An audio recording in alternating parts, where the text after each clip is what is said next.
एक बार की बात है। एक गुरुजी थे। उनके बहुत से शिष्य थे।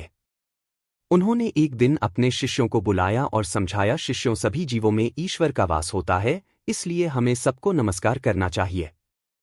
कुछ दिनों बाद गुरुजी ने एक विशाल हवन का आयोजन किया और कुछ शिष्यों को लकड़ी लेने के लिए पास के जंगल भेजा। शिष्य लकड़ियां चुन रहे थे कि तभी वहां एक पागल हाथी आ धमका। सभी शिष्य शोर मचाकर भागने लगे, भागो, हाथी आया, पागल हाथी आया। लेकिन उन सबके बीच एक शिष्य ऐसा भी था जो इस खतरनाक परिस्थिति में भी शांत खड़ा था। उसे ऐसा करते देख उसके साथियों को आश्चर्य हुआ और उनमें से एक बोला, ये तुम क्या कर रहे हो?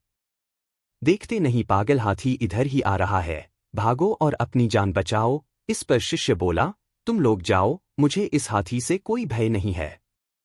गुरुजी ने कहा था ना कि हर जीव में नारायण का वास है, इसलिए भागने की कोई जरूरत नहीं।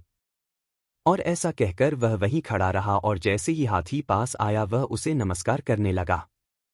लेकिन हाथी कहाँ रुकने वाला था, वह सामने आने वाली हर एक चीज को तबाह करते जा रहा था।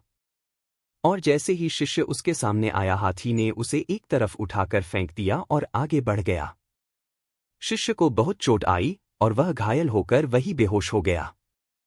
जब उसे होश आया तो वह आश्रम में था और गुरुजी उसके सामने खड़े थे। गुरुजी बोले, हाथी को आते देखकर भी तुम वहां से हटे क्यों नहीं, जबकि तुम्हें पता था कि वह तुम्हें चोट पहुंचा सकता है? तब शिष्य बोला, गुरुजी, आपने ही तो ये बात कही थी कि सभी जीवों में ईश्वर का वास होता है। इसी वजह से मैं नहीं भागा, मैंने नमस्कार करना उचित समझा।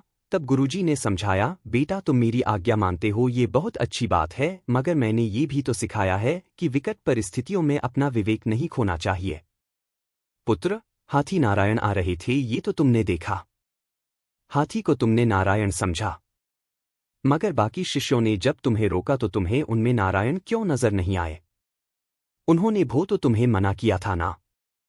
उनकी बात का तुमने विश्वास क्यों नहीं किया? उनकी बात मान लेते तो तुम्हें इतनी तकलीफ का सामना नहीं करना पड़ता, तुम्हारी ऐसी हालत नहीं होती। जल भी नारायण है, पर किसी जल को लोग देवता पर चढ़ाते हैं और किसी जल से लोग नहाते धोते हैं। हमेशा देश, काल और परिस्थिति को ध्यान में रखकर निर्णय लेना चाहिए। कई बार ऐसा होता है कि किसी ज्ञानवर्धक बात का असल भाव समझने की बजाय हम उस बात में कहे गए शब्दों को पकड़कर बैठ जाते हैं। गुरुजी ने शिष्यों को प्रत्येक जीव में नारायण देखने को कहा था, जिसका अर्थ था कि हमें सभी का आदर करना चाहिए और किसी को नुकसान नहीं पहुंचना चाहिए। लेकिन वह शिष्य बस उनके शब्दों को पकड़कर बैठ गया और उसके जान पर बनाई। अतः इस कहानी से हमें ये शिक्षा मिलती है कि हमें दूसरों की बात का अनुसरण तो जरूर करना चाहिए, मगर विशेष परिस्थिति में अपने विवेक का प्रयोग करने से नहीं चूकना चाहिए। हमें अपनी परिस्थिति के अनुसार ही निर्णय लेना चाहिए।